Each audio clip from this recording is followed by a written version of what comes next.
咁我哋而家咧就以我哋熱烈嘅掌聲有請我哋今日嘅嘉賓主持 Generation Hong Kong 項目副總監 Victoria， 佢為我哋今日嘅 Moderator。另外仲有仲量聯行北亞太區策略主管 Trudy、Logitech 台港澳區市場暨代理商資深經理 Samuel、李剛香港工作方案產品組合主管 Stephen、香港賽馬會慈善事務副總經理 Petula。好，唔該晒。咁我而家就將以下嘅時間就交俾 Victoria， 唔該晒你。唔該晒。咁各位來賓大家好啦，咁歡迎大家咧係參加今日嘅論壇。咁我係 Victoria， 來自 Generation Hong Kong 嘅副項目總監。咁首先咧，等我簡單都介紹一下 Generation Hong Kong 啦。咁我哋咧係一間由 McKinsey 啦嘅 partner 創立嘅全球性非牟利機構。咁我哋希望咧係透過全方位嘅活動啦、服務啦同埋合作咧，去建構一個比較公平同埋 future ready 嘅就業生態系統，幫助每一個人咧都可以咧發揮所長啦，實現咧向上流動嘅。咁今日咧好榮幸啦，可以能夠主持今日呢一個論壇啦，同各位探討一下後疫情時代工作間嘅轉變，同埋咧就係創新科技嘅應用。咁相信咧在座各位咧都親身經歷過啦，疫情之後工作模式一啲好巨大嘅改變嘅。咁而科技咧係正正咧喺度扮演一個好重要嘅角色。咁今日好榮幸啦，咁我哋同咁多位嘅專家一齊咧就去探討係啦，同埋分享咧就大家嘅專業心得啦，同埋實戰嘅經驗。咁希望大家都可以啟發到點樣可以將呢啲挑戰咧轉化成為機會嘅。咁喺我哋正式開始討論之前呢，就想請各位嘅講者咧，同大家1分鐘到啦，咁介紹下你哋嘅專業背景啦，同埋咧對今日討論嘅題目嘅期望嘅。咁不如由我左手邊開始 ，Trudy。好啊，大家好，我嘅名係張琪，我係仲量聯行嘅辦公室策略嘅主管。咁我最主要負責嘅地區咧，香港、中國、台灣、韓國同埋日本。咁我哋呢一個叫做 consulting practice 咧，咁都係 global 嘅。咁正正就今次呢個COVID 呢件事之後咧，其實咧就全世界嚟講咧，對辦公室就有一個唔同嘅需求啦。咁亦都係我哋呢個 consulting team 咧好大嘅範疇，尤其是喺仲量聯行入邊咧，我哋係一個不動產嘅公司啦。咁喺不動產好多喺度主管即係辦公室嘅用處啊、辦公室嘅需求嘅時候咧，我哋呢個 team 咧係會幫我哋嘅所有嘅客人咧先做翻一個策略嘅。咁我哋最主要嘅工作同埋最主要嘅強項咧就係做策略。好，唔該 Trudy， 係好。咁Samuel。Hello， 大家好，我係 Samuel， 來自 Logitech。咁我係負責香港啦、澳門啦同埋台灣市場嘅 Go to Market 同埋代理商管理。咁我諗我都應該幾有信心講，在座每一位都應該係我哋嘅用家，或者曾經有用過我哋嘅產品啦。咁大家可能最基本用到一定係 keyboard mouse。咁其實我哋除咗辦公用嘅 keyboard mouse 啦，可能 webcam 啊、headset 啊，或者屋企中意打機嘅，或者小朋友中意打機嘅，都有好多 gaming 產品。因為其實我哋而家嘅產品係無論喺 work 或者係喺屋企玩 leisure 嘅時候，都會用得到。希望俾大家返工嘅時候可以幫到自己嘅 efficiency， 或者喺休閒嘅時候令到自己可以 relax 到。希望有一個咁樣嘅產品去俾大家可以做到 work-life balance， 同埋更加快完成自己嘅工作。唔該 Samuel， 咁 Stephen 有請。大家好啦，我係 Stephen 啦，嚟自理光香港。咁可能講 Ricoh 或者理光咧，大家都會覺得應該係一間影印機公司嚟嘅啫。咁點解會同呢個工作間會扯上關係咧？咁其實咧喺 Ricoh 嘅角度咧，我哋唔單止係提供 printing 嘅 service。咁我哋有4個範疇，我哋而家都去專注嘅。咁第一個就係唔同嘅 IT 嘅 infrastructure 啦，第二就係 cyber security， 第三咧就係automation 同埋一啲 IT 嘅方案啦。咁最後咧就係工作間嘅方案，而我自己咧就負責工作間方案嘅咯。唔該晒 Stephen， 好，有請 Petula。Hello，大家好。我就好高興代表賽馬會今日同大家嚟到呢度分享啦，互相學習。咁我賣個關子，我做啲咩先？反而咧，我根據主持人話咧，介紹下自己。咁我自己其實係個 education background 或者個培訓都係一個工程師嚟嘅。咁我亦都係一個註冊工程師。咁亦都因應自己呢個 background，之前都係一路做工程。咁第一份工都係一個 management trainee 嘅。咁所以一路都有機會做咗，除咗 engineer 有 marketing 啊、business development 啊 ，even 一啲technology 嘅 startup 同今日都有關係嘅。咁後尾輾轉一個機會就去咗從事做 HR，咁所以今日可以有呢個機會同大家分享啦。咁都做咗馬會啦，另外亦都係做咗一個歐洲公司。另外對上一份係其實喺電影做一個global 嘅 OD head， 咁亦都因應咁，我就俾馬會一陣，我會分享嗰個項目吸引咗入嚟，又去到呢個年紀都轉行，咁點解咧？咁我就賣少少關子。好，唔該晒。唔該晒 Petula。咁今日咧，相信大家都會好期待，因為我哋有好多唔同嘅 perspective 咧，可以同大家分享。咁不如我哋進入呢個我哋今日嘅主題啦。咁因為其實講緊 workplace 啊，咁有啲可能新嘅 workplace 嘅 definition，因為technology 嘅轉變啦。咁我喺呢度都想請教 Trudy 先，係啦。咁想了解一下，其實點樣定義 new workplace 啊，或者而家嘅一啲workplace design 上面嘅趨勢，點樣影響到企業嘅 productivity 啊，或者大家員工之間嘅 collaboration 咧？好，咁我分享之前咧，或者我哋睇幾個 slide。我哋眾類聯行另外一樣嘢比較主力嘅咧，就係我哋嘅 research。我哋用好多大數據去俾到我哋嘅客戶知道，咦，其實個趨勢喺邊度咧？咁大數據嘅好處咧，就係我哋知道我哋唔係唯一一個即係我哋想要或者我哋諗緊啲嘢咧，其實好多其他人都諗緊嘅。呢個 slide 咧就第一就係疫情之前pre-pandemic 咧，藍色嘅部分咧係代表 hybrid。hybrid 嘅意思咧，喺今日嘅環境咧 hybrid 係代表在家工作同埋在辦公室工作兩者夾埋一齊去成為即係去支持呢個工作嘅 productivity， 工作嘅生產力係啦。咁你會睇到喺 pre-pandemic 去到2022年已經係疫情嘅最中間嗰陣時，直至到而家2023年打後咧，其實嗰個藍色個 bar 咧係越嚟越長嘅。呢個咧係證明其實好多僱主咧喺呢個 flexible working 或者 hybrid working 呢一個話題上咧係越來越重視，亦都講埋頭先呢個人力即係個 HR 呢方面咧，其實好多員工或者好多millennials 再加埋我哋而家有 Gen Alpha 啦 ，OK， 佢哋講 workplace flexibility 係比人工更加緊要嘅。咁僱主點樣去應對呢件事咧？咁我哋睇下。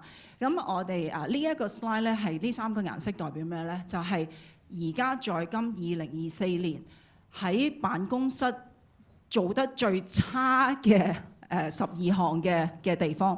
咁第一項咧就係employee well-being， 咁呢度咧好多人嘅嘢，即係公司入邊俾一啲咩嘅營養嘅元素啊，或者 leadership 啊、work-life balance 啊、flexibility of work 都係一個好重要嘅元素。呢個係人啦，完全跟住去到空間啦，因為我哋翻嚟公司咧已經唔再係一個好單一嘅工作，咁喺空間辦公室上面咧係要有所轉變嘅。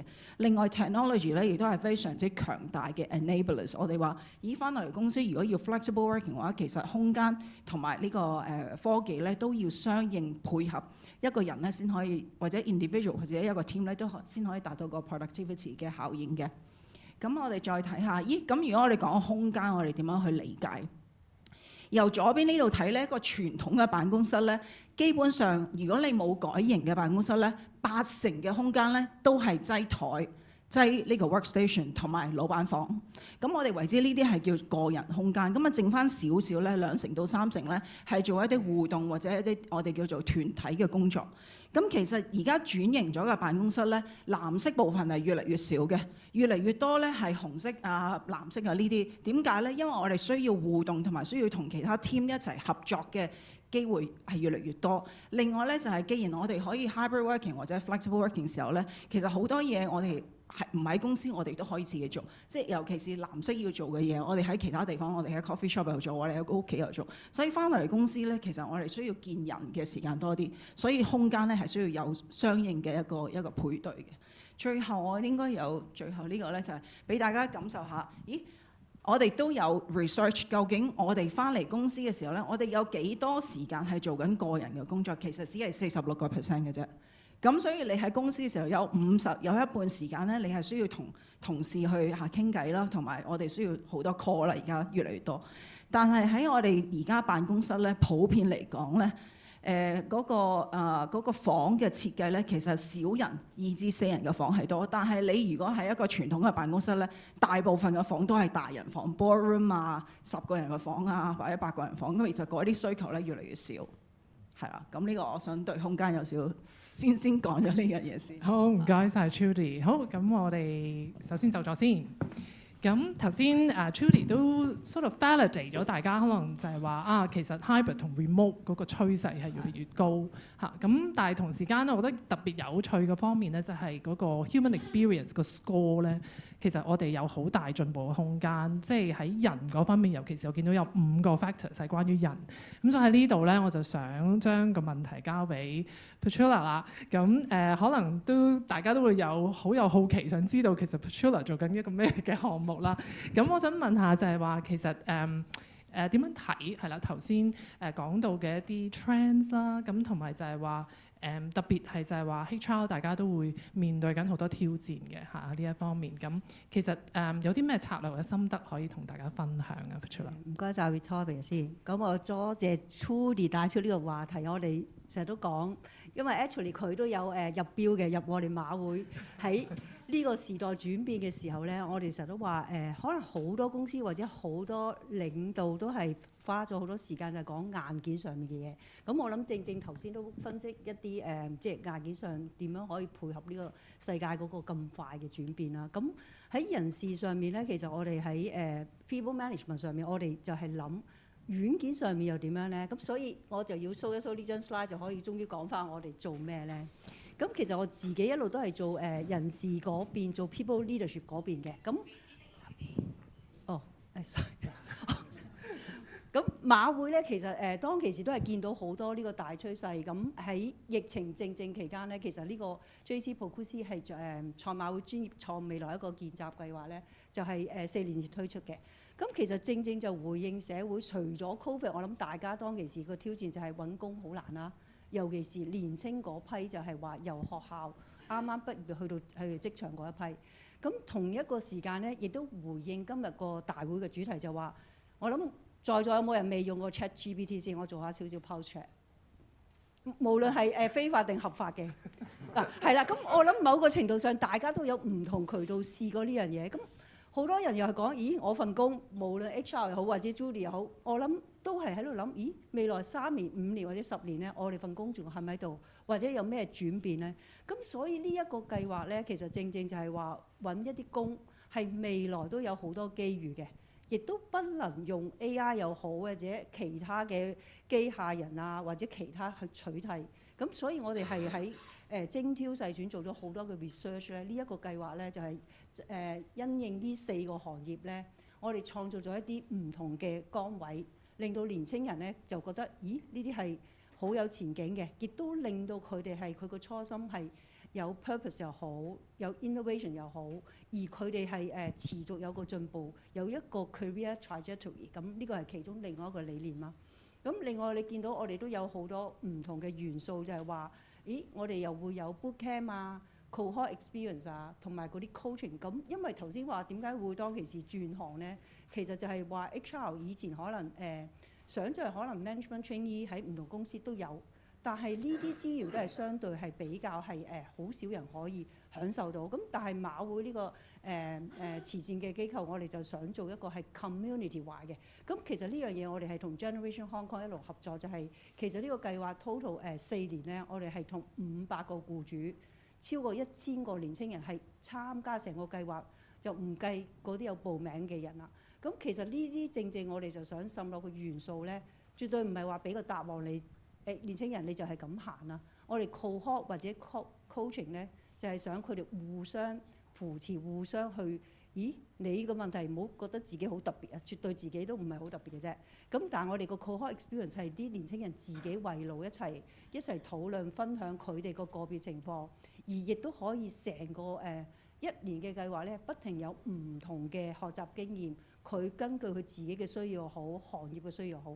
咁所以呢一個成個計劃咧，我哋都好希望今日同大家分享啦，亦都希望計劃之後有機會唔同嘅中小企或者唔同嘅即係 leader 咧，都會有一個 reference。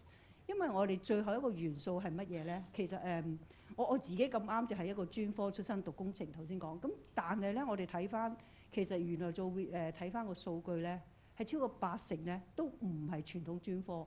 咁嗰啲人做咩咧？咁而家大學唔會教你要揾咩工噶嘛？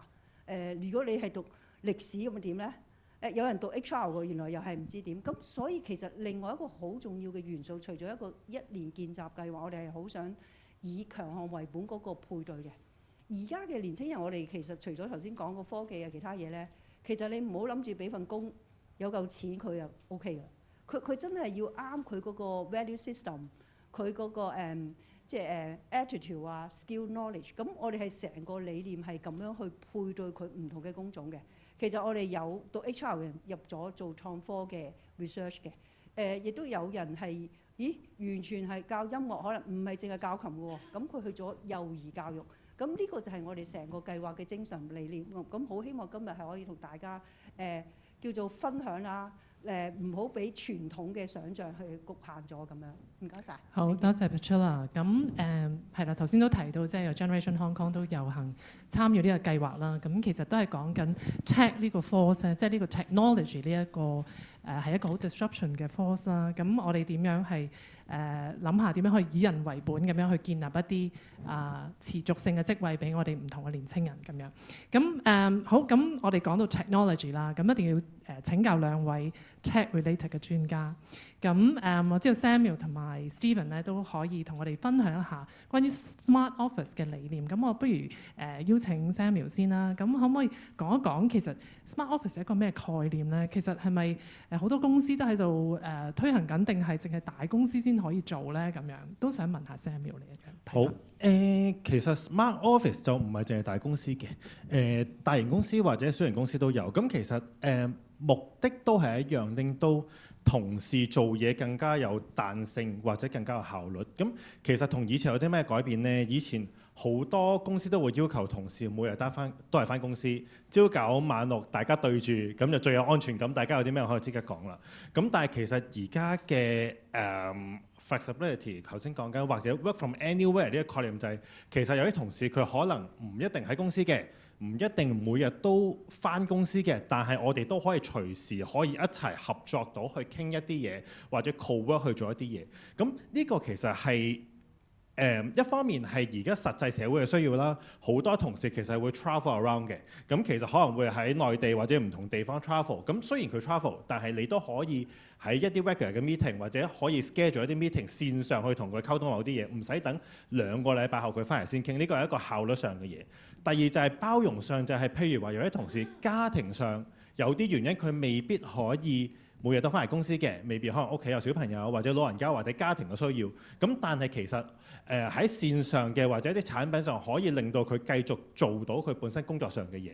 咁對於公司對同事嚟講，呢個係一個包容性嘅表現。咁除咗話個人之外，其實翻到去 office 頭先我提過，其實除咗喺 office 個人嘅工作之外，其實collaboration 啦、協作啦，或者一啲討論啦，其實係越嚟越多。咁所以其實喺 office 嘅層面，可能而家好多新式嘅 office 嘅 setting 會有更加多嘅位去俾唔同嘅同事去做 engage 啊，去討論啦。咁而我哋 Logitech 嘅產品其實亦都係一樣嘅。喺個人嘅角度，我哋會諗點樣可以喺每一個同事用嘅產品或者用到嘅地方都可以幫到佢。表現得好啲，做得快啲，用人體工學令到佢健康可以好啲，或者開會嘅時候令到大家可以更加好表達到自己。喺 office 嘅時候有啲乜嘢 solution 令到大家可以大家都睇得好清楚，或者更加有效咁用有限嘅 meeting rooms， 特別係香港呢啲地方，位置有限嘅，或者一啲會議嘅空間有限，點樣去將呢啲空間最大化，都係 Logitech 嘅產品，希望可以帶到俾大家嘅。唔該晒 Samuel。咁不如邀請 Stephen 都補充下，咁同埋即係都想除咗 Smart Office 個 solution 之外，譬如話其實中小企點樣可以循序漸進咁樣去即係 implement 呢啲 solution 啦，或者 Stephen 都可以講下。我諗其實講翻去 Smart Workplace 先算啦。有一樣嘢咧好緊要，我諗頭先我哋一路講就係首先係人啦，以人為中心先咯。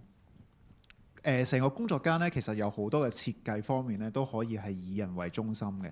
即係例如點樣去方便個同事去投入佢嘅工作啦，或者係如果去 hybrid workplace 嘅情況之下，個同事點樣去可以善用到個空間，或者喺佢未返到公司嘅情況下，已經可以預約一個空間去俾佢去工作咧。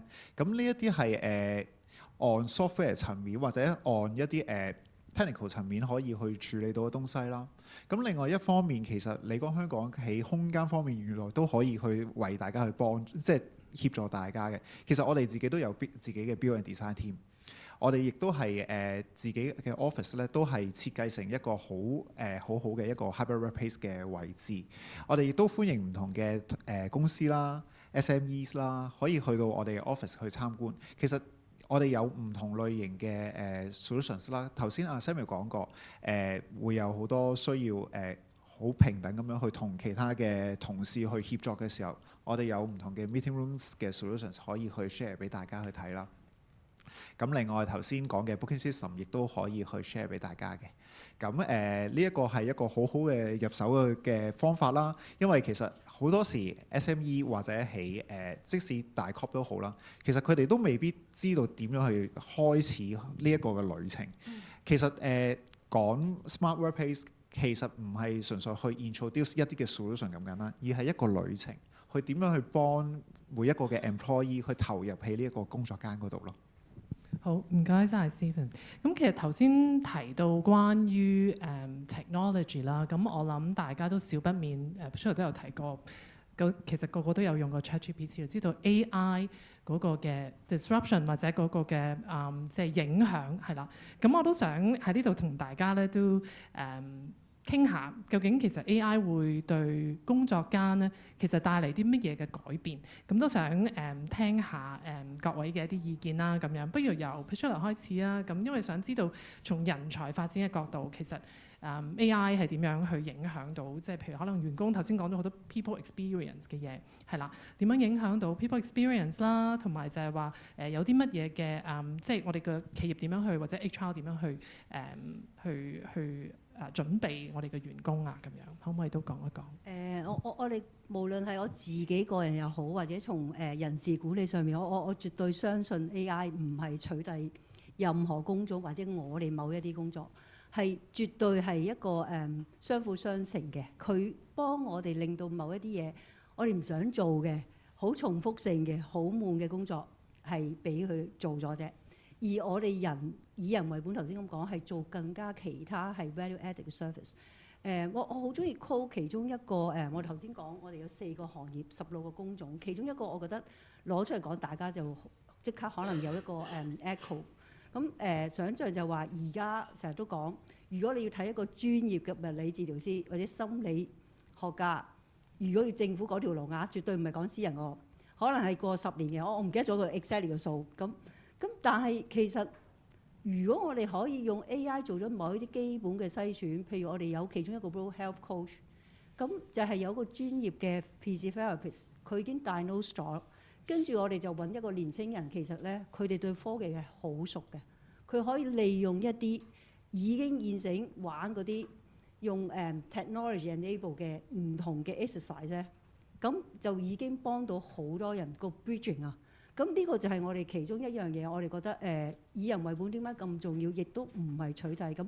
所以我點解同 Victoria 又好，或者同今日 HKPC 講，咦真係好想講我哋呢一個概念，因為絕對我哋個工作呢個係試點啫，就唔係停喺度。大家可以想像邊一啲崗位可以有唔同嘅切入、唔同嘅想像去創造咁多嘅機會。咁而第二樣嘢，我諗大家我唔知我同我啲同事成日都講笑㗎。我做嘢唔辛苦啊，我最痛苦嘅工作咧係要請人。我唔知大家點樣諗，因為我發覺咧年青人就話揾唔到工，因為我屋企都有2個啱啱做咗幾年嘢嘅即係女啦，佢哋話揾工好難。咁但係我自己又覺得點解我請人咁難咧？我啲同事都好痛苦嘅，其實就算請咗嚟咧，都未必係好快，即係有唔同嘅情景又離開。咁所以我哋覺得係未來如果有 AI 點樣設計個工種上面，其實係值得我哋作為每一個我哋已經喺個職場做咗一段時間去諗，去即係創造更加多嘅可能性，令到個年青人同我哋係一個 win-win 嘅合作咯。我會咁睇係。多謝 Petula。其實我都最近睇過一個即係訪問啦，係關於即係 AI disruption 啦，就係今年嘅 Nobel Prize winner。其實佢都有講我哋都要想像下關於即係 pro AI working 嘅 roles。咁我覺得呢個都係一個好好嘅一個 perspective 啦。咁我哋講翻一啲即係可能 work solution related 或者 tech related 嘅東西。咁我都想不如請教 Samuel 喺呢一方面，就係話其實你覺得喺一啲會議設備啊，或者係一啲協作工具方面啊，其實你睇到 AI 會帶嚟啲乜嘢嘅可能性啊，啲新嘅可能性啦，或者其實企業要注意啲乜嘢咧？係其實AI 喺我哋平時線上會議或者開一啲嘅 Zoom call 啊、Teams call，其實佢喺不知不覺間係幫到大家好多嘢嘅。譬如話AI 喺一啲設備上邊，佢會幫大家，譬如話個背景聲好嘈，或者嗰一個環境係光暗唔好嘅。其實佢喺裏邊做咗好多一啲嘅調節或者 tuning，令到大家講嘢或者個樣係會好清晰，俾人聽到睇到。咁其實呢一個係我哋喺而家呢一個疫情後嘅時代一個好新嘅 idea， 叫做線上會議嘅公平性，即係。香港人或者亞洲人咧，唔知點解好習慣閂咗個 cam 唔敢俾人睇嘅，係啦。但係大家應該心有同感啊，有時開會係要老細逼你開 cam 嘅，係啦。咁但係其實咧，喺國外比較願意表達自己嘅一啲工作嘅性質咧，其實佢哋會好想開 cam， 然之後希望自己嗰個show 到，因為你 Zoom 有一格仔嘅啫嘛。希望自己 show 到嗰格仔同坐喺現場嘅人係有公平嘅表達嘅機會，同埋表達自己意見嘅一個能力，呢個都重要嘅。因為外國越嚟越多未必可以返到 office， 但係我希望我講嘢都可以清楚咁表達到。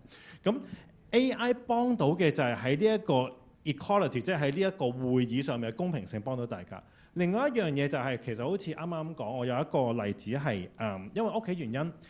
大家唔方便返 office 嘅，真係 work from home 嘅。譬如話屋企嘅小朋友照顧，或者老人家要照顧。咁有小朋友屋企嘅會好清楚知道喺屋企開會會遇到啲乜嘢啦，就係會後邊有小朋友不斷喺度叫啊，不斷喺度 pling plang 啊，係啦。咁其實譬如話我舉個例子啦，唔好咁 hard sell。其實一個有 AI 功能可以幫你做 noise cancelling 嘅耳機。係可以令到你將屋企後邊小朋友嘅聲音撳到最低，咁變咗你真係喺開會嘅時候，你就唔會怕開咪，唔會怕一講嘢就嘈到附近嘅人。咁或者係因為喺屋企始終燈光冇 meeting room 咁好㗎嘛，但係如果有一啲 AI enable 令到可以自動調節光暗嘅鏡頭，可以令到你喺屋企都好放心咁開鏡頭俾大家見到你個樣，可以繼續 perform 到你自己工作上應該有嘅工作能力，或者你自己做嘢嘅能力。咁呢個就係透過 AI 呢一樣嘢，或者一啲 AI 嘅產品，令到你工作上無論喺邊度做嘢，都可以達到你自己本身應該有嘅工作能力，表現到你嘅工作能力。我覺得呢個係好重要。我好中意 Sammy 頭先講到，即係話其實我哋就算 even 喺一個 Zoom 或者 virtual 環境裏面，都要表現到我哋自己嘅工作能力啦。咁因為其實之前我哋都了解到好多時候疫情之後咧，其實我哋服務嘅年輕人啦，其實都會發覺佢哋可能喺個 communication 啊，或者係佢哋嘅喺工作間嘅壓力咧，可能係大咗嚇，因為佢哋需要適應翻嚇 in person。咁但係如果喺 virtual 嘅環境底下，都需要可能佢哋要表露到佢哋所需要嘅 capability 咧。咁我覺得呢個都真係幾唔錯。好，咁想訪問翻即係 Trudy 同埋 Stephen 啦，係啦。咁即係講翻就係話，以你哋嘅觀察嚟講，其實其實而家企業最常用 AI 嚟改善 workplace 嘅範疇係邊啲方面？有冇啲咩嘢 case 可以同大家分享，或者 Stephen 先？我諗 AI 喺工作範疇有好幾樣可以用得到嘅，例如一啲嘅large language model 啦，一啲大嘅語言模型啦。因為喺而家大家都有用 POE 或者 ChatGPT 啦，咁我哋可以即係喺工作嘅環境裏邊，如果 set up 一個係公司自己一個嘅 LLM model， 其實佢哋可以去建立一啲自己嘅資料庫。知識庫，喺同事如果真係需要去尋找一啲嘅，例如佢揾翻某一次嘅會議記錄，去講過嘅一個議題，咁佢可以用一個 LLM model 去幫到佢啦。咁又或者其實配合一啲嘅 printing 嘅 solutions， 其實我哋都有一啲AI 配合一啲嘅文字辨識嘅功能，咁其實都可以方便到一啲 HR 啊，或者係 facility manager 佢哋處理文件上邊嘅一啲好襟時啊，或者係一啲好 routine 嘅一啲嘅工作咁樣嘅。咁另外 AI 咧都可以諗下點樣去改善個工作間嘅喎，因為例如我相信好多人都聽過喺工作間可能 set up 一啲唔同嘅 sensor 啦，去收集一啲唔同嘅數據，例如空氣嘅即係氣温啦、濕度啦、PM particles 嘅濃度啦，呢啲係數據嚟嘅。咁但係問題係點樣去幫助嗰個公司去 improve 成個嘅環境，去讓到 employee， 即係讓到每一個嘅工作即係同事僱員都可以去好好咁樣去善用嗰個空間咧。咁 AI 咧其實喺呢一度都可以幫到手，亦都可以俾到一啲 insights 俾大家，可以點樣去改善呢一個嘅空間嘅需要咯。好，唔該晒 Stephen。好 Judy， 咁就想請問下你關於即係啦 AI 個 impact to 可能係 workplace 嘅 design， 或者有啲乜嘢嘅即係example 可以同我哋分享下。好，咁我都想講啊 Stephen 頭先你話有自己 enterprise 嘅 ChatGPT 咧，咁我哋最後咧有自己，我哋其實每個員工都一定要用自己公司嘅 ChatGPT 嘅，係唔可以用出邊嘅。我哋係啦，咁但係我開頭咧都好抗拒嘅，我覺得哇用咗佢，咁我咪唔使用自己嘅腦，咁我又好唔中意見到人哋用啦。咁呢個已經過晒啦，因為咧當我自己真係用咗之後咧，我發覺係好正，因為你直頭真係一個小幫手啊。咁另外譬如平時大家開會啊，佢又可以有 transcript 啊，跟住又可以做一啲好實聲嘅一個 summary 啦，一個好簡短嘅 summary，又可以有 action item 可以 derive 到。咁其實咧就慳咗，可能平時我哋會叫一啲junior 嘅 staff， 可能佢1-2個鐘頭先砌到嘅嘢，咁而家30秒之內可以做到，咁呢個係慳咗好多時間。咁另外咧，又係呢個資料庫又係一個好強大。咁頭先 Stephen 嚟講，我哋自己將譬如我哋用自己 JLL ChatGPT 嘅時候，我哋想 research 一啲嘢，譬如話我哋想話香港而家啲盤點樣樣啦，啲 vacancy rate 如何啦，咁可以問 ChatGPT， 咁倒晒出嚟。咁如果我哋話我哋2023年我哋做一啲咩 research report 係啱我哋 financial sector 嘅，咁又可以倒晒出嚟。咁呢個真係慳到好多時間。咁我亦都同意佢出嚟嚟講係取代唔到人嘅，我亦都覺得 ChatGPT， 因為佢真係有 limitations 嘅。但係咧，我覺得一個聰明嘅人咧係會用佢嚟幫自己個工作效率，呢個係好重要。咁我亦都非常之同意呢個好多大數據喺空間使用上或者 workplace management 上有好多 technology。而家我哋好多客人咧用好多 sensor， 又 check lighting， 又 check air， 又 check 即係temperature， 跟住又 check meeting room 嘅使用啦。但係我覺得比較大挑戰咧，我見到就係好多數據，但係冇人即係冇一個好完善嘅功能可以 interpret 嗰啲數據。咁好嘅，我哋一大堆數據啦，咁點咧？跟住點咧？咁呢一樣嘢咧，我又覺得未 ChatGPT 未做到，但係我亦都講話喺坊間上咧，好多 client 好多客佢會使錢買咗呢套嘅 technology。但係佢亦冇 investment 去點樣 interpret 呢啲 data， 呢樣嘢我覺得喺市面上而家係缺乏嘅。我覺得呢一個係一個好好嘅 point 啦，就係話其實好多時候我哋都越嚟越多嘅 information，越嚟越多嘅 data，咁究竟我哋點樣去善用啦，同埋真係 make 到一啲 impact from 啲 data，其實都好重要。不如呢一度我就想都問一問幾位 speaker 啦，有冇一啲即係 response to 頭先我所講呢一個關於 data related 或者我哋點樣 interpret 唔同嘅 data？我會覺得而家大家真係會好容易喺 AI 或者唔同渠道揾到好多數據。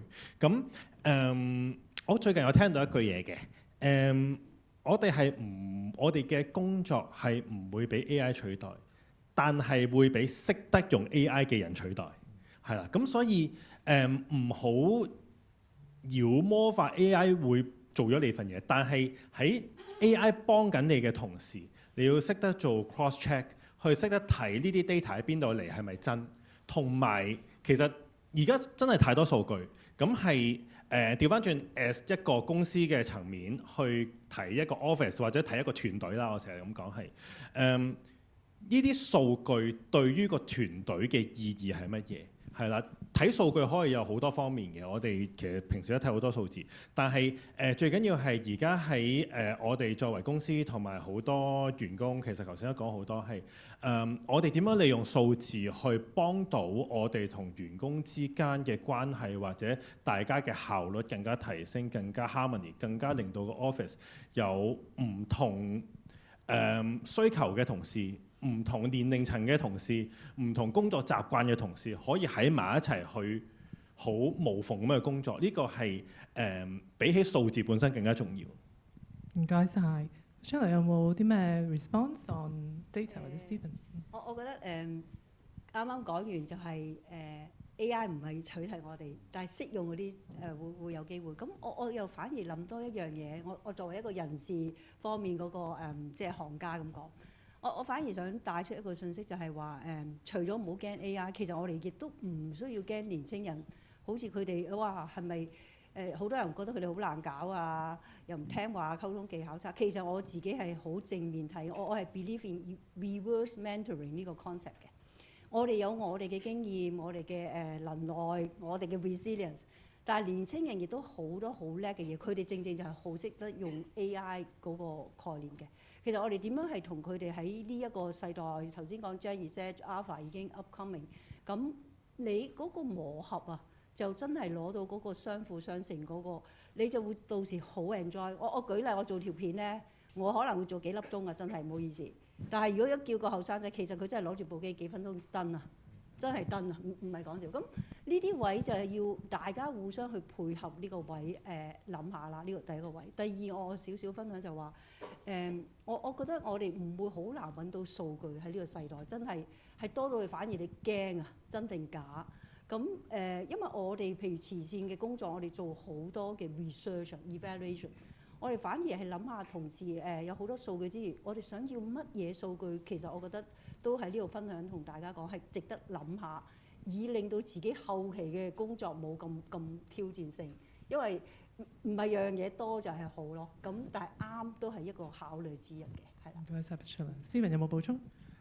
我諗頭先都講到一啲喺網上面或者用唔同嘅途徑揾到嘅 data 咁樣啦。咁放翻喺我哋嗰個範疇，可能就係頭先我哋都講話有唔同嘅 sensors， 可能都有唔同嘅 data 啦。啱啱其實早2個禮拜啦，我見到即係同一個嚟自澳洲嘅廠商都去見過面。咁佢哋問一個問題嘅啫。你係好容易攞到好多唔同嘅 data。But how？ 你點樣去善用嗰啲嘅 data 咧？你點樣去演繹嗰啲 data 咧？咁嗰間廠商咧，其實就係提供一啲去 interpret 一啲 data 嘅 solutions 啦。咁亦都去可以俾有2個方案嘅。一個方案咧就係頭先我哋講過人翻去人嗰度啦。點樣去讓人可以去舒適咁樣去用嗰個空間啦？第二就係按錢啊，去點樣去減省開支。其實我相信喺 SME 嚟講都係經常去講啦。其實原來咧好多唔同嘅位置咧，其實係用緊好多即係嘥緊一啲嘅 resources 嘅。點樣可以減省呢啲嘅開支，都係一個好好嘅課題嚟㗎咯。咁 Stephen 講到呢一個咧，就我相信大家都關心嘅，就係話我哋點樣 control 我哋嘅 cost，optimize 我哋嘅 efficiency。咁當中我諗大家都知道，其實除咗 technology 之外，另外一個都好 hot 嘅話題就係 ESG 啦嚇。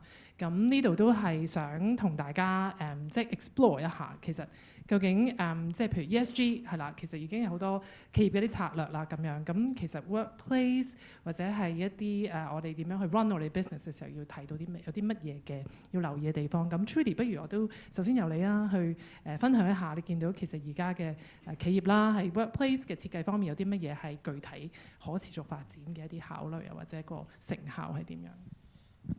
喺我哋即係叫做不動產呢個呢個 industry 嗰度咧，ESG 喺一個辦公室嚟講咧，都行得係比我哋嘅業主慢啲嘅。業主係放好多嘅 focus 同埋好多 investment 係 make sure 佢哋個 building 咧係有 ESG 呢個 element，因為越嚟越多嘅租客咧，佢哋揾租盤嘅時候咧，佢要先就 make sure 嗰個佢哋入去嗰棟樓，成棟樓咧已經有唔同嘅 certification 啦。咁所以佢哋嗰棟樓已經有 basic 嘅一啲 ESG 嘅 elements 嘅元素，以後咧佢哋再去將佢自己辦公室再去 upgrade，即係 meet 一啲 ESG 嘅 standards 咧，咁佢哋就會相輔相成啦。咁而喺即係租辦公室使用者啦 occupiers 嗰度咧，佢哋喺嗰度就唔淨止係 certification 嘅，佢哋會有喺 policy 同埋空間上面都會考慮嘅。咁而喺減產或者 cost saving 呢個主題上咧，好多時會用 technology 去 track 究竟佢哋嘅 energy consumption 啦。咁佢哋會用呢一個方面咧，會 set 一啲 target 嘅。而我哋公司譬如我哋有個叫做 facility management 嘅好大嘅一個團隊咧，每一年咧都要有個 KPI 要幫啲客咧，就起碼要慳5% 嘅錢啦。咁而好多辦公室使用者咧，就真係用一個好傳統嘅方式去使用佢嘅空間時候咧，喺嗰度真係有好多錢咧係可以慳翻嘅。咁5% 10% 咧，只要你用啱一個 technology 咧，其實咧就真係可以喺除咗慳錢之外咧，亦都帶俾員工或者係即係空間使用者咧更好嘅體驗。咁呢個 ESG 其實個話題咧係越嚟越廣、越嚟越大。跟住 ESG 之後，可能下一次我哋再做 event，可能又要講埋 DEI 添啊。係。好，唔該晒 Trudy。好，咁不如頭先講到啲 technology 係去 support 即係 ESG 啊。咁不如就請Samuel 同 Stephen 去都分享一下你哋嘅睇法啦。Stephen 先啦，不如今次。頭先講到啦 ，ESG 就有一個向度就係減省個開支啦，因為其中一個其實我相信企業其中一個幾大嘅支出，其實都係按個 resources 啦，按電費呢一個層面啦。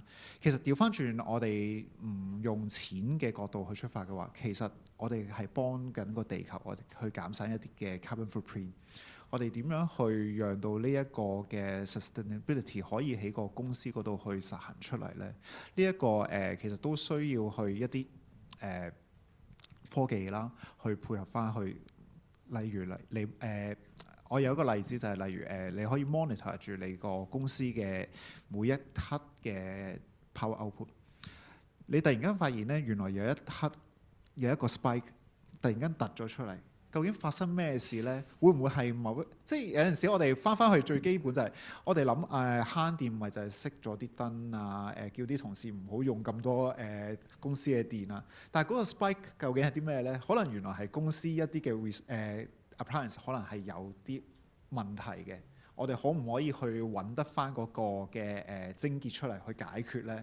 咁就需要一啲唔同嘅 technology 去幫手咁樣咯。唔該晒 Stephen。Samuel。Logitech 喺產品上邊就其實我哋譬如話頭先我提過嘅 carbon footprint 啦，一啲再生嘅塑膠啦，或者一啲包裝上邊嘅可回收嘅一啲物料咧，其實我哋全部都做得好足嘅。咁其實另外一方面就係我哋而家會鼓勵啲公司去幫佢哋嘅同事更換佢嘅設備，講緊譬如話 keyboard mouse。去更換。咁點解會更換呢？第一，譬如話我哋以前係用緊有線嘅產品，而家轉無線嘅產品，其實又令到佢哋因為而家新嘅工作環境，佢哋帶住周圍走，咁啊更加方便。咁或者佢以前已經係無線，咁但係其實呢，嗰個電池嘅消耗係大嘅，因為以前仲用咗啲 AA 電啊嘛。咁其實而家啲可充電式嘅電池，一個同事可以拎住周圍就翻屋企用又得，公司又得。另一方面，其實佢插條 USB 線，好似我哋手機咁充電，咁相對嗰個電池嘅損耗又會少好多。咁呢啲其實係對一個環境上面一個幫助。咁其實我哋成日都講嘅，有另外一個層面嘅 sustainability 嘅，係對員工嘅 sustainability，即係話提供一啲好啲嘅設備俾同事啦，提供一啲有人體工學考量嘅設備俾同事啦，令到同事喺一間企業工作嘅時間，或者佢延長佢喺呢間公司做嘅時間，因為其實而家點樣留住員工都係一個好大嘅課題嚟嘅，係啦，大家好有同感，係啦，好希望留住啲同事。咁其實唔單單係話哇，你間公司福利好好，所以我繼續留低做3、5、7年。其實係要令到個員工自己覺得個公司其實喺某一啲嘅措施上邊係真係有幫同事諗，係有提供一啲嘅設備或者一啲嘅方案去令到對同事嘅做嘢嘅同事嘅身心都有好處。咁其實喺呢一個人才嘅挽留或者留住人才呢一方面，其實都係我哋成日睇點樣去喺工作上 sustain 到嘅一部分。唔該晒 Samuel。咁頭先講到人才嘅 retention 啦，咁我而家要請教翻Petula 啦，係啦。咁點樣睇 ESG 個 S 咧？我相信係 social 嗰部分係嘛？其實點樣去即係將呢一個可持續嘅空間嘅概念啊，工作間嘅概念啦嚇，即係同員工嘅大家專家係咪 S 咧？我只係諗起大家講咗好多硬件，我又用翻呢個議題。我哋最近公司連聖誕飾物其實嗰啲專家都會提你用邊種嘅，呢啲我就絕對唔擔心，有咁多唔同嘅專家。我反而講即係軟件方面，我其實反而今次同在座嘉賓分享開，我先諗起我個女係5年前咧去做咗一個 topic 咧，我覺得係想同大家分享。佢係講個 workplace， 尤其是我溫咗呢一個計劃咧，頭先我見習過有佢，我哋發現咧 during COVID 同埋 post COVID 咧，原來佢 train 呢個壓力啊，竟然增加咗，我有啲震驚嘅。其實由10幾少過10%去到40幾個%。咁其實我諗係現代人咧好多個壓力，你話要 sustainable 或者 whatever， 其實咧反而要諗下員工個 well-being wellness 方面。而我女竟然我話你好有先見之明，佢係5年前 A level 嘅做嗰個 thesis 咧，就係講咧點樣 workplace 咧可以令到佢哋可以做得舒服啲 ，reduce 個 stress。咁佢都講咗好多，呢個俾 Judy 聽。即係譬如佢話點解唔可以揀我 office 張台咩顏色啊？我想聽咩音樂啊？我今次想個台高啲，我下次可以低啲㗎。我今次想一個人坐咧。咁佢講咗呢啲，我當其時當聽完都覺得幾特別嘅。但係而家 Covid 之後咧，我又覺得都真係喎。其實頭先講 Judy 分享嗰啲數字咧，我都好留心聽。其實真係要多啲共同嘅空間，嗰個就係個彈性，令到同事 engage 佢開心啲。咁你話係咪絕對一定係公司做？我又絕對冇咁嘅諗法。我覺得最緊要你諗到一個方法，你 engage 佢咧，其實佢再加工作、再寫字樓都係會做到嗰樣嘢嘅，係啦。好，唔該晒。咁其實咁多位嘉賓咧分享咗好多好寶貴嘅見解啦。咁我都想開放俾在座觀眾，可能都會有機會有啲問題想提問嘅。咁如果你哋有嘅話，呢度咧我哋大概有幾分鐘時間啦。咁大家咧有問題嘅話可以舉手。咁我哋工作人員咧會遞咪俾你哋嘅，係隨便發問。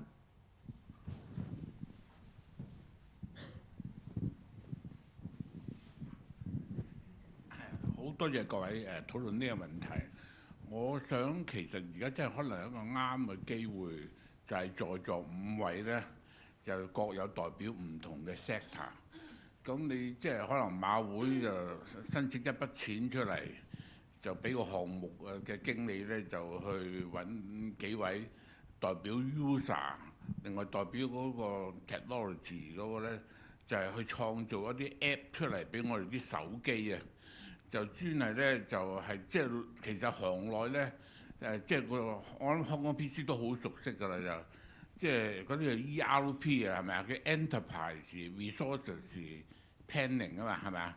咁啊有個 software 咧，就拎 up 晒所有啲廠、所有啲倉庫啊嗰啲嘢咧，即係公司唔同部門咧，就大家喺嗰個 software 嗰度咧，就大家去協調去夾嘅。咁我諗如果能夠即係在座各位又你係代表 user 俾啲 requirement 你 technology 啊，俾即係俾啲點樣即係嗰個 block plan 係點樣去運作個 app 啊。咁啊，然後有咗呢個 app 啊，俾我哋每個人有啲企業啊，中意買又得，或者如果你送啊最好啦，試用啦嚇。咁啊，我哋啲每個人咧就即係 join 個 app，咁啊可以我哋去邊度都冇問題啊！即係話，因為我而家喺個 app 嗰度，我講俾你知我喺邊度，或者我喺邊度可以做啲咩嘢咁樣。咁我覺得呢個機會真係值得提，即係我諗可能係要個銀主咧，就要馬會肯攞筆錢出嚟嚇，咁咧就李剛就攞截踢咧，就即刻揾啲專家就可唔可以湊個 app 出嚟？咁係啊JLL 啊，講啲 user requirement 出嚟，咁啊項目經理咪即係梗係要睇住呢啲進程啦，係咪啊？我都覺得得唔得咧？咁啊，如果第日有啊，我好樂意去聽下，即係點樣去揾我哋個團隊即係去用呢個 app 啊！好多謝你嘅comment 啦，或者係提問啦，讓我哋咧就係提出，讓我哋一齊合作咧去 develop 一個 product 出嚟俾大眾嚇。咁咧就喺呢一度咧，就會唔會有任何嘅講者都想有少少回應啊？咁樣有邊一位講者？我想問頭先講個 user requirement 係工作辦公室嘅 user requirement 係工作模式。你都知可能有好多唔同嘅專家，大家 work together 去 serve 個 client 啊嘛。咁有時又要開會係咪啊？咁你可能喺個 app 嗰度咧就話，喂而家邊幾個我哋點樣開會？咁啊喺個 app 嗰度撳幾撳啊！我哋去，不如大家去。我哋去邊一區，去個大家樂嗰度，去嗰度坐喺度傾就得㗎啦咁樣。我唔係喎，我哋係要翻 head office 喎咁樣，即係類似咁啊要。呢個聽落好似係一個 communication tool，一個係咪溝通嘅？其實 WhatsApp 都做到喎，而家呢樣去大家樂定係翻公司。但係冇一個 framework 啊嘛。但係如果你話對空間嘅需求係根據工作嘅模式咧，呢個係我哋會做嘅。咁呢個正亦都係我呢個 team 做公司辦公策略呢樣嘢。咁我哋就會探討user 佢究竟翻嚟公司係做咩啦，佢嘅工種係乜嘢啦，佢開會嘅頻繁率係乜嘢啦，同埋佢開會嘅時候個次數同埋個人數係幾多，然後去定奪究竟將來個空間嘅需求係乜嘢嘅。咁我哋而家就自己去 work together，究竟去邊度開會，究竟係幾多點鐘？喺個 app 嗰度大家溝通到。咁就得啦，係嘛？即係唔一定要，唔一定話個個要翻晒 head office，要坐喺度stand by。有邊個人問我，我就講冇就做第二樣嘢，咁可能個效率會高啲咯。好多謝你嘅意見。或者我補充少少，我諗喺唔同情況都需要唔同嘅解決方案。反而我哋應該問翻前少少，諗下呢件事想 address 乜嘢嘅社會議題又好，或者個難題，或者 target 嘅 audience 咧，我希望咁樣會幫到件事啦。因為嗱，今日你話可能在座我哋5個一齊諗啦，咁可能但係如果有唔同嘅情景，可能有唔同嘅唔同嘅 challenge，可能個情況亦都有唔同。即係正如我哋馬會所有唔同嘅項目，我哋都係用個 issue base 嘅。究竟個議題係乜嘢？咁我哋先會去諗個相關個解決方案，揾乜嘢嘅合作伙伴咁樣，係啦。好多謝。咁好啦，咁因為時間都差唔多啦，我都想，sorry， 唔好意思，仲有一位朋友想有個問題。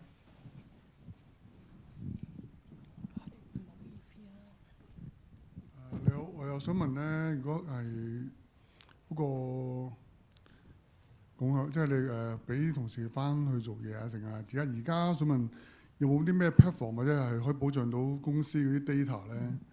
唔會話泄露啊，同埋點樣？因為佢攞住部電腦周圍走，其實你就算喺 coffee shop 度開會，咁有冇咩係可以？因為我最關心係嗰啲 data 會唔會係外泄啊？成因為有私隱條例啲咁。我唔知而家啲科技啲係咪有咩可以咩 platform 可以幫到去做呢個範疇咧？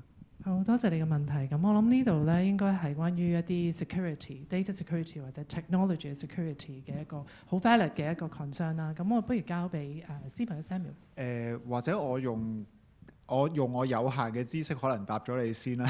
因為其實我其中另外一個範疇去睇嘅咧，就係 device as a service 啦，一啲嘅月費嘅租機嘅服務啦。我哋都去諗一個問題就係、如果個客戶唔見咗部機，或者調翻轉市儈啲咁樣諗，如果個客戶唔俾錢，咁部機又會去到邊一度咧？咁其實坊間咧會有一啲嘅 solutions 咧，可以幫手去 locate 翻個 device 啦，或者係去 remote wipe 咗個 device 嘅。咁所以其實最簡單直接答到你嘅就係可能如果個同事真係accidentally 去發生咗呢一件事嘅report 俾公司，公司可以有一啲嘅方法可以去處理到嘅。但係如果你話真係想再 drill deep 少少，真係睇 data 點樣去可以再 secure 啲啊，或者係data leakage 頭先你都講到一個都幾重要嘅議題啦。咁可以歡迎去聯絡翻我哋啦。我哋有 cyber security team 嘅同事可以去真係去同你去對談，睇下有啲乜嘢真係可以 address 到你嗰個需要咁樣咯。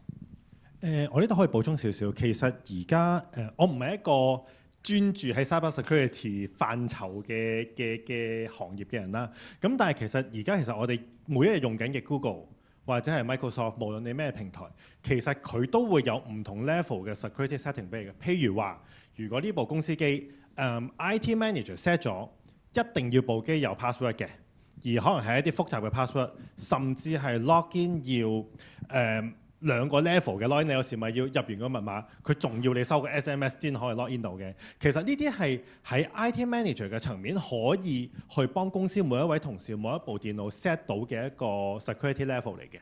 其實呢啲做足咗嘅話，其實頭先可能講喺的士上邊唔見部電腦，喺 coffee shop 唔見部電腦，其實機會係相對低嘅，因為俾人執到佢都開唔到。因為其實呢啲叫做兩個 level 嘅保安咧，其實喺 cyber security 層面已經係相對嚟講好難去攻破。咁所以喺呢一個層面，其實最緊要係乜嘢咧？我哋成日覺得喺平台嘅功能係有嘅。每一間公司有冇意識到呢個係一個問題或者需要重視？喺未出事嘅時間就去 set 好晒呢啲嘢。通常啲同事都會覺得麻煩嘅，點解我每日 login 都要收個 SMS？ 但係咧出事就係呢啲㗎啦。咁所以呢個係前期要做嘅。咁第二頭先有提過嘅，而家好多嘅ChatGPT 或者一啲嘅大數據嘅，咁確實嘅。唔好，即係公司其實有一啲比較規模大少少或者比較敏感 data 嘅公司，其實會自己做一個自己 database 嘅 ChatGPT 或者一啲咁樣嘅大模型嘅。咁就所有嘢都會喺自己個 model 裏邊發生，唔會將自己嘅資料泄漏出去。咁呢個係而家業界都有做緊喺 cyber security。咁所以 in conclusion， 我覺得其實無論我哋而家喺啲平台上邊，或者而家用嘅工具上邊，其實已經個security 嘅程度係有支持緊大家喺唔同嘅地方，或者一啲好 flexible 嘅地方去工作㗎啦已經。咁只要係大家嘅IT manager 或者 IT partner 係 equip 去做呢一件事就得㗎啦。好多謝 Samuel 同 Stephen 啦。咁其實都係好緊要，就係我都知道好多時候 data 嘅 leakage 咧。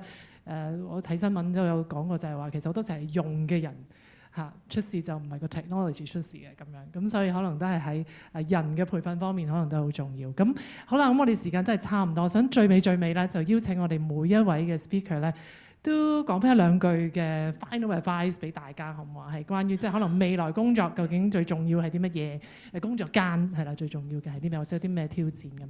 或者由出嚟開始。我諗今日我見到嘅題目就話點樣管理 Gen Z Alpha。我自己一路個信念或者相信，其實我覺得絕對唔係話管理，係一個合作伙伴。我覺得喺呢個世代，無論係做嘢又好，設計上面又好咧，係同佢溝通。我哋唔好一廂情願覺得呢個係好嘢或者好正嘅嘢。咁所以我覺得呢個 partnership 咧係一個過程嚟嘅啫。咁大家點樣揾到一個舒適嘅位係我覺得今日最想同大家最後呢個分享。好，唔該。Stephen 我諗工作間有一樣嘢就唔可以缺少嘅就係人。咁到最尾其實我哋都係翻去點樣去讓到員工去可以去 engage， 點樣可以去善用嗰個嘅工作間，或者點樣去讓個員工真係去願意喺個工作間嗰度去工作。係嘅，即使我哋而家嗰個潮流好似轉變緊好多 hybrid 嘅東西咁樣啦，咁但係工作間仍然係存在嘅。點樣去改善或者點樣去令到佢變得係更加好去用到呢？其實係一個 journey 嚟嘅。我覺得唔緊要，即係咪話一定要 introduce 一樣或者兩樣嘅 solution 行先呢？其實未必係嘅，係一個 journey，係一齊去同一班員工去經歷咁嗰個 transformation 㗎咯。唔該 Stephen Samuel。呢幾年由疫情前咧，其實冇人會用 Zoom 嗰啲online 嘅 conference platform 嘅。到疫情中間，大家都翻唔到 office 啊，特別外國完全 work from home。好啦，到而家慢慢，就算疫情過咗，開始甚至外國都係嘅 Amazon 開始要求翻啲同事翻 office 啊，你唔可以完全100% work from home 啦，因為對成個團隊或者對個效率真係會有影響。咁所以其實個世界或嗰個做嘢嘅 pattern 或者嗰個方法其實一路喺度變緊。咁我覺得我哋要做嘅係喺唔同時間都可以提供唔同嘅方案俾啲同事，或者一啲唔同嘅 device 俾同事，軟件硬件上去係令到佢哋喺嗰一刻嘅工作狀態之下做到佢哋嘅嘢。咁同埋就係你哋去做採購嘅，或者你哋去使用嘅嘢，買完呢啲嘢之後，唔會1年之後、2年之後唔啱用嘅。譬如話我而家買嘅嘢，我他朝係大家真係原來之後發展到大家都唔返 office 㗎，我都仲用到嘅。咁呢個就對成間公司嚟講係一個慳錢或者係可持續性嘅一啲 solution 去俾同事。好，咁最後 Trudy。好嘅，我又 Amazon 嗰度咧，其實咧就由全部 remote worker 到今年咧就係 100% 要翻嚟公司嘅。咁我有介紹，我哋都有好多客咯，我哋做好多唔同嘅 industry。呢個 hybrid working 咧，每間公司都有自己嘅定義嘅。咁譬如話銀行咧行得好前嗰啲咧，佢會用 hybrid working 嚟做。以前啦嘅疫情之前咧，佢會用呢個 activity based working 或者 flexible working 嚟做減自己嘅辦公室空間嘅，做一個 cost saving 嘅。咁到而家幾年之後疫情之後咧，佢個最大議題咧就係 employee well-being。咁個 well-being 咧，咁啲就問啲員工咧，你哋究竟要啲乜嘢啊？即係我又知道你哋又要 productivity， 我哋老闆又需要見人啦，見到人佢哋先至覺得見到啲員工係翻工嘅。咁但係啲員工話唔係喎，我都係要最主張我嘅 flexibility。咁喺呢一個界線度咧，其實咧係冇一個啱同錯嘅。我覺得每個公司咧真係要揾你自己嘅 solution 嘅。銀行咧就有好多咧，都有啲咧。有啲好大嘅紅色嗰間銀行咧，佢又會行緊，佢都係掙扎緊，究竟俾員工幾多 flexibility 咧？又要留人喎。咁 at the same time 咧，有啲經理咧，佢又覺得我見唔到我成隊人喺度咧，我覺得佢哋偷懶嘅，都仲係有呢個 mentality 嘅。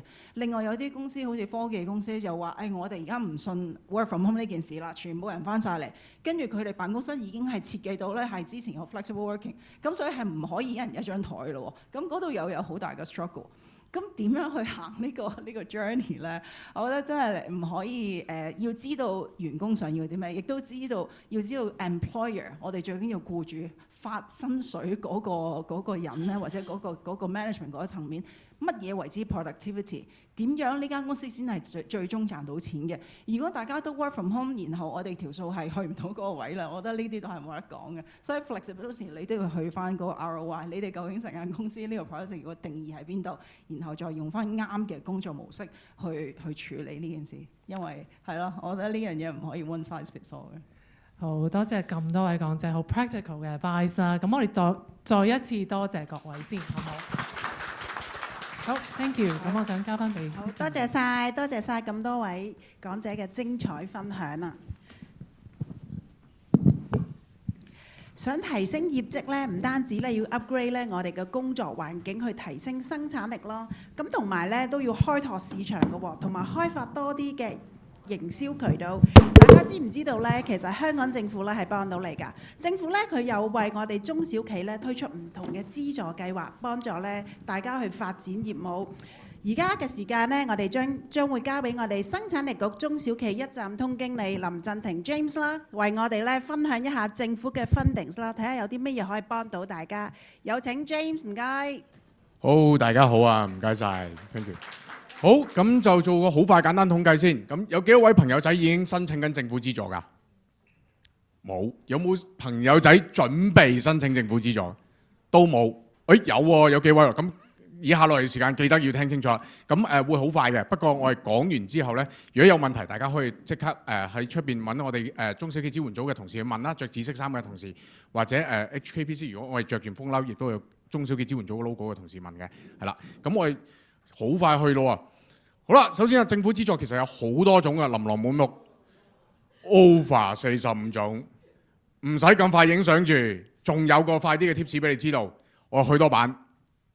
我哋中小企支援組嘅網站裏邊咧，其實已經有一個政府資助網站嘅配對站咧，將所有政府資助擺晒喺上面㗎啦。OK， 咁而嗰度咧，亦都可以透過唔同顏色啦嘅 category 啦，你去揀翻你所需要嘅唔同嘅分類，佢自己會彈出嚟做個配對嘅。OK， 咁手機都可以用得到。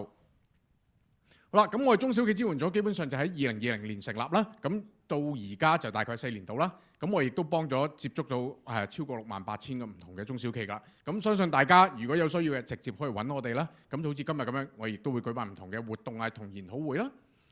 咁啊，我哋嘅角色係做咩呢？第一件事好緊要就係幫大家解答疑難先，因為申請嘅時候可能會有好多唔同嘅問題。咁另一方面啦，就係當你嘅時見到咁多種政府資助喎，揾邊樣先啱啊？我係幫你配對。我哋即刻幫你睇一睇，你而家你嘅業務痛點同埋需要可以用啲乜嘢嘅合適政府資助方案去配對翻嚇。咁另一方面啦，我哋嘅求婚專員咧，亦都會為大家提供一啲免費嘅1對1諮詢。大家無論打電話上嚟啦，約我哋啦，亦都可以嘅。咁我亦都會傳授一個申請攻略啦。咁即係換句話講，喺你填緊 form 嘅時候有問題，我哋可以幫你睇啦，亦都可以預約1對1嘅免費 form review 嘅服務，即係喺交表之前，拎份 form 出嚟俾我哋睇睇，睇下你嘅申請方向啱唔啱先。唔啱嘅，我係話俾你聽邊度有問題，你修正翻先至去交嗰份表，大大提高翻你嗰個成功申請嘅機會啦。咁就好似個補習老師咁喎。咁好啦，仲有一個全新嘅服務叫 Tech Buddy 服務，喺今年先開始展開嘅。咁其實係啲咩呢？就話聽咗好多 technology 嘅元素同 solution 啊嘛。其實大家可能話我有個 concept，不過唔知實質上係仲有啲乜嘢 element 喺裏邊嘅。咁包括啲咩呢？例如正話講嘅資訊保安啦、數碼轉型啦、技術升級啦、digital transformation 啊，甚至 ESG 啊，一啲電子商務嘅拓展啦、e-commerce 啊，同埋一啲業務市場拓展嘅機遇啊。冇 idea 嘅就可以透過我哋 Tech Buddy 嘅服務咧去問我哋，我哋幫你 nail down個重點問題，話俾大家聽可以點樣做。甚至我哋再幫你轉介去生產力局裏邊唔同嘅技術部門，再幫你。好啦，咁啊，亦都可以睇到啦。我哋中小企支援組通常，如果有時咧見到喺啲工廈度見到啲着紫色衫嘅同事喺度咧，就其實係我哋喺度擺 booth 啦。咁啊，得閒過去問一問，同大家講一講，問清楚多啲咁多唔同嘅資訊啦，支持下佢哋。咁另一方面啦，就我亦都會舉辦一啲考察團啊，同埋一啲到訪活動啦，例如。其實聽日咧就已經有同事出發去越南去睇商務考察嘅啦。咁啊，大家亦都可以留意下，嚟緊亦都有另外一場德國嘅考察嘅。咁另一方面就係啲展覽會啦。啱星期4、星期5咧，我哋亦都喺呢個會展嘅創業日裏邊，亦都有 booth 喺嗰度嘅。咁大家如果其實可能喺啲展覽會裏邊，亦都可以揾到我哋嘅身影，亦都可以即時問我哋嘅。好啦。最緊要呢個啦，大家都想知有啲咩政府資助啱我啊？其實有好多嘅，咁但係呢，通常中小企呢喺呢5大項目裏邊呢都會幫到大家嘅。咁我今日主要講呢就係頭3項啫，咁啊包括 BOD 啦，BOD 專項基金啦，另一個叫中小企市場推廣基金 EMF 啦，同埋一個 TVP 科技券啦，因為正話聽到好多科技嘅 idea 啊嘛。咁但係其實如果你有對呢個新型工業化資助計劃有興趣嘅，或者係一啲企業研究自己做 R&D 嘅 ESS 企業支援計劃咧，想問多啲嘅，可以片刻完成咗之後咧，喺出邊去揾翻我哋同事去問多啲清楚啲嘅。咁啊，邊個申請得咧？有好多人都問我，其實即係可能我係由第二個地方嚟啦，唔同嘅國籍啦，申唔申請得呢？得嘅，最緊要咩呢？你符合呢3大最基本嘅原則。你喺香港係要有呢個商業登記證啦，你喺香港有呢個一間公司啦，係做好標啦，咁之後你係一間非上市企業 ，OK， 唔會喺 stock market 度揾到你公司嘅，冇掛牌嘅 ，OK。另一方面最緊要就係有實質業務運作嘅證明，即係咩呢？即係講緊我呢一間公司係 keep 住有恆常運作，例如有租地方啦，有人工有同事出糧啦嘅記錄啦嚇，同埋有供 MPF 啦幫大家嚇，咁同埋另一方面就係講可能公司每年嘅週年財務報表啦，咁呢一啲記錄呢，亦都係去證明你公司係有實質嘅業務運作嘅 ，OK。咁所以啦，有啲人話：喂，我唔夠1年喎，咁可唔可以申請啊？其實一啲 start up 嘅公司都可以申請嘅，但係最緊要一樣嘢就係你要有一個好合理嘅證明，例如可能我喺過往2-3個月裏邊做過嘅一啲可能買賣嘅proof 啦，例如一啲同上家買嘢或者係quotation invoice 啊，同埋一啲俾錢嘅 payment receipt 啦，咁樣樣去證明翻咯 ，OK。好啦，咁我先講講 BUD 咯。BUD 其實係咩呢？係一個 branding 啦，將你品牌升級啦，upgrade 啦，咁另一方面就係佢拓展海外市場啦。咁其實個原意係想幫大家做大個餅。OK，咁而家暫時 BUD 呢係最主要 focus 喺目標嘅40個國家及經濟體系。包括啲咩呢？好快睇一睇東盟10國啦，亞洲往南睇。咁另外一啲亞洲經濟體系就係講緊韓國啊、日本啊、澳洲啊、大洋洲嗰啲地方啦。咁另一方面去到如果去到中東就有巴林啊、阿拉伯聯合酋長國啊。咁而去到北美呢，就有呢個加拿大啦，墨西哥同埋新加入嘅秘魯啦。咁歐洲通常大家睇一睇呢，其實係西歐同埋北歐會比較多啲嘅。OK。咁再 furthermore， 如果大家要想，我想申請去發展一啲目標嘅地方計劃呢，咁你不妨揾我哋同事傾一傾，我哋俾個 idea 你。好啦，咁其實呢個計劃裏邊呢係包括啲咩呢？每間中小企嘅資助上限，累計資助上限有700萬嘅嚇。咁而呢700萬裏邊呢，其實個資助方式呢唔係一次過俾晒700萬啊，而係斷 project 計嘅。咁每一個 project 呢就係上限100萬。咁100萬好似好多喎。其實唔止㗎，因為你做緊攞到100萬嘅話，其實你做緊一個200萬嘅 project。點解？因為佢個資助方式係以50-50 1對1嘅方式去做嘅。換句話講，你出1蚊，政府出1蚊，即係幫你所有嘅計劃全部減半，平一半。OK， 咁好啦，咁成個項目裏邊最長嘅執行期就係24個月啦，即係2年啦。咁一般公司通常都係會可能申請去做一個計劃，可能年半鬆啲咯。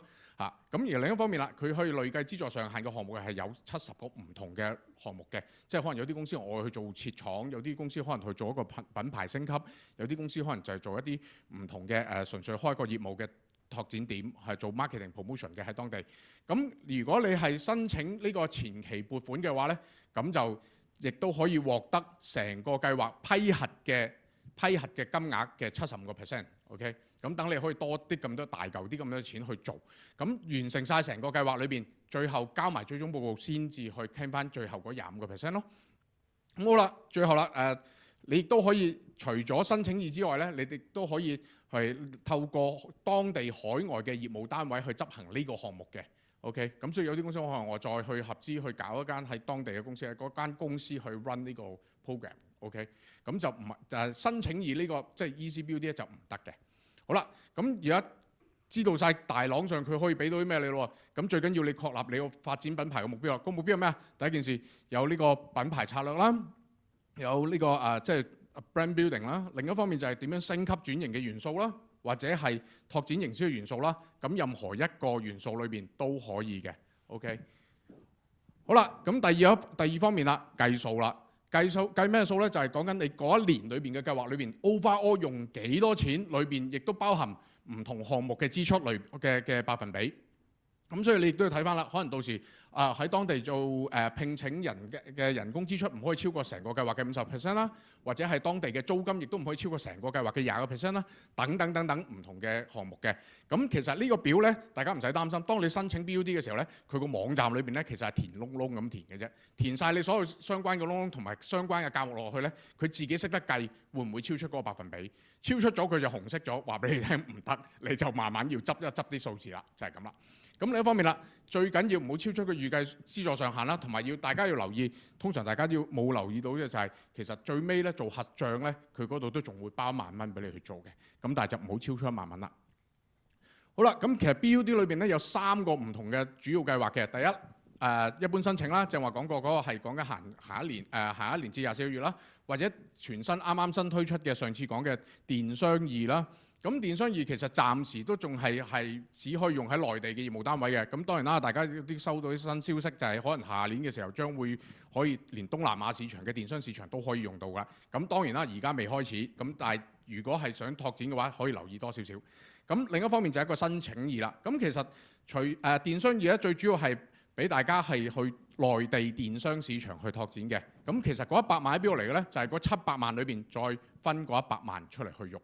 OK， 咁而同埋咧係資助大家咧喺內地電商市場，例如啦呢個淘寶啦、天貓、拼多多呢一啲嘅內地電商市場裏邊去掛牌啦，去開呢個網店啦，咁同埋做一啲可能引流嘅廣告啦，咁就係呢一啲都可以包含喺電商2裏邊去做資助嘅。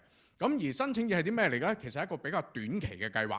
佢短期嘅計劃裏邊係咩咧 ？cover 到一啲可能當地短期嘅廣告推廣啦，或者可能去參加啲展覽會嘅開支啦，同埋呢啲一啲新嘅產品嘅品牌註冊認證啊，同埋相關嘅流動應用程式可能推廣上 promotion 嘅嘢嘅。咁其實呢一個咧就係俾你喺可能行緊一啲大 project 嘅時候咧，其中你可能有一啲新嘅 project 要帶入去喎，咁你亦都可以透過呢個 ECBUD 去幫你去實行啦。咁最大分別就係 ECBUD 咧要隔6個月先至可以申請一次。所以唔好一申請完之後，諗住過2個月我再申請過，係申請唔到嘅。OK， 咁呢個要時間要留意下啦。好啦，咁啊再下一個啦，就叫 EMF 中小企市場推廣基金啦。咁其實幫大家去做呢個業務海外拓展嘅廣告嚇，咁樣去記住啦。咁其實個計劃咧，每間中小企資助上限係有100萬嘅。咁我配對形式都係1:1啦。而佢每個項目嘅資助上限咧係得10萬嘅，咁同正話睇到嗰個 ECBUD 嗰個情況都差唔多啦，都係得10萬嘅啫。OK， 咁而佢呢個咧最大分別嘅時候，佢就係可以喺前期申請之前，即係嗰件項目執行之前咧，你可以喺45至120日之前啦去申請啦，咁你可以攞到呢個首期撥款啦。咁個資助額就係大概75% 啦。咁但係如果你話我冇申請到喎，或者係我而家去擺展覽會之後先去申請翻，呢個係唯一一個政府資助計劃可以喺之後再申請翻嘅。咁就去好似去實報實銷形式，好似大家講開嘅 cam 數啦 ，cam 翻嚿錢啦。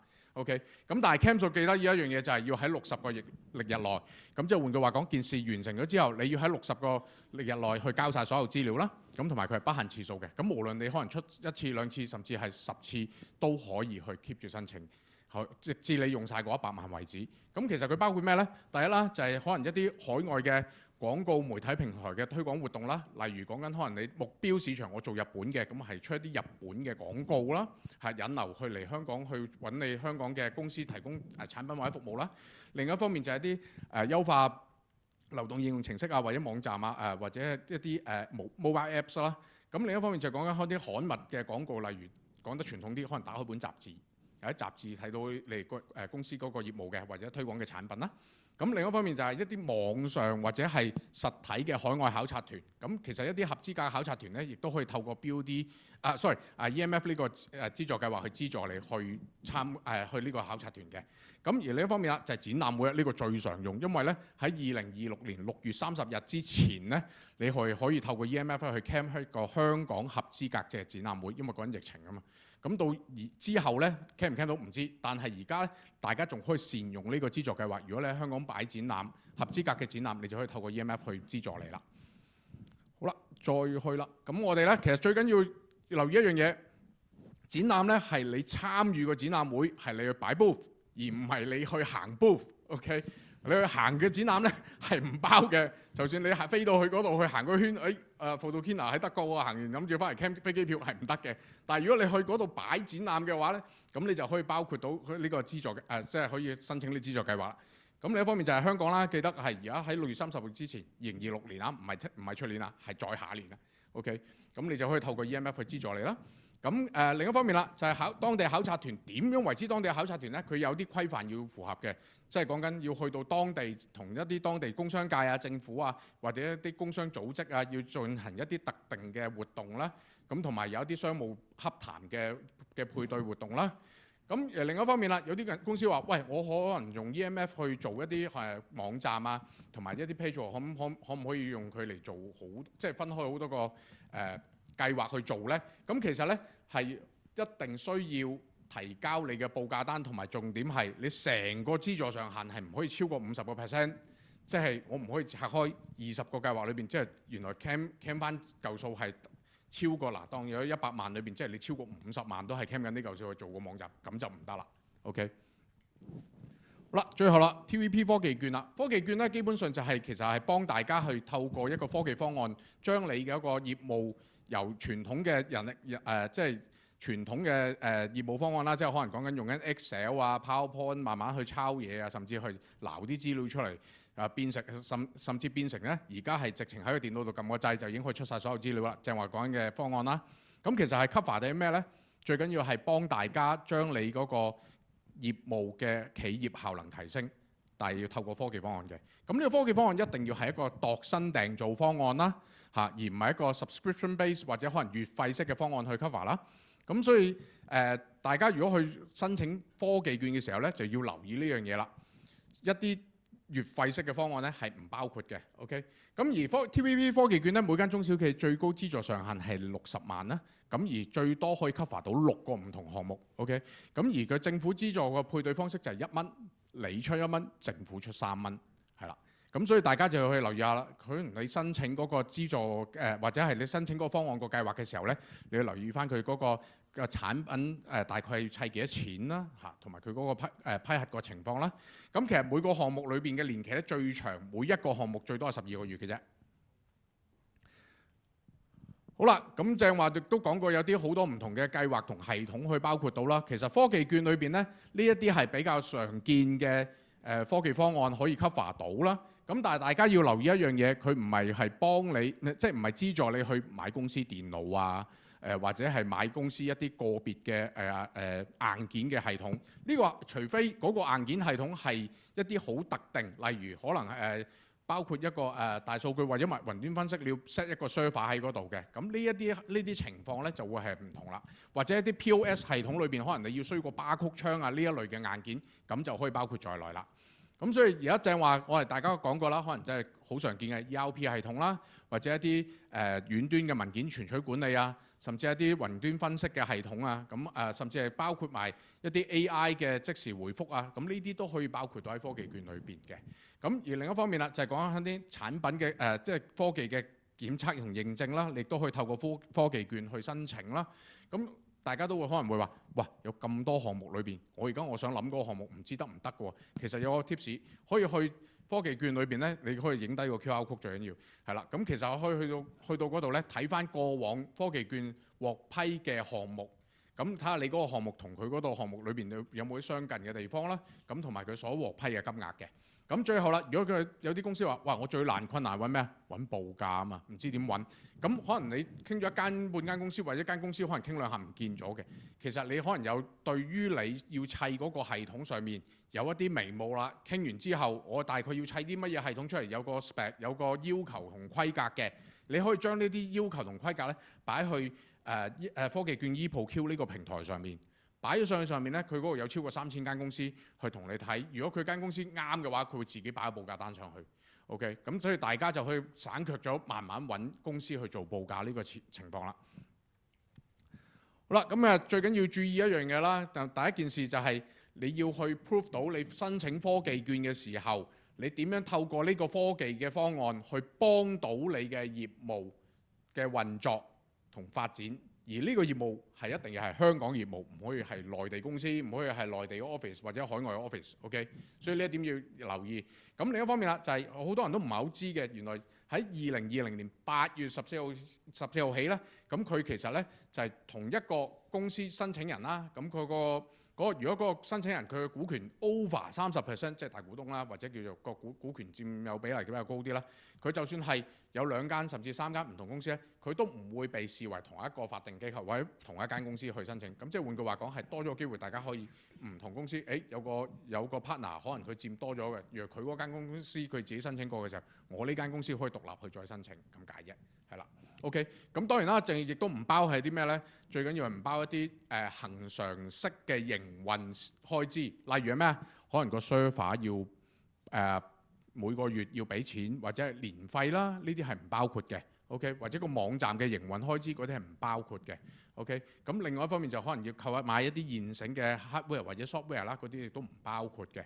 咁另一方面就係最緊要啦，科技券係唔可以用喺佢廣告上面嘅投放嘅。OK。所以呢一點大家要留意啦。咁好啦，大家如果可能到最後有啲咩問題對啲科技方案唔係好知喎，咁我哋之後都講咗有 TechBuddy 嘅服務，大家亦都可以透過 TechBuddy 呢個服務咧去聯絡我哋，咁我哋再同時再去俾翻呢個 solution 大家。而亦都如果可能再有 Furthermore 嘅line up 咧，我亦都可以幫你去轉介去咗 HKPC 裏邊唔同嘅技術部門度嘅。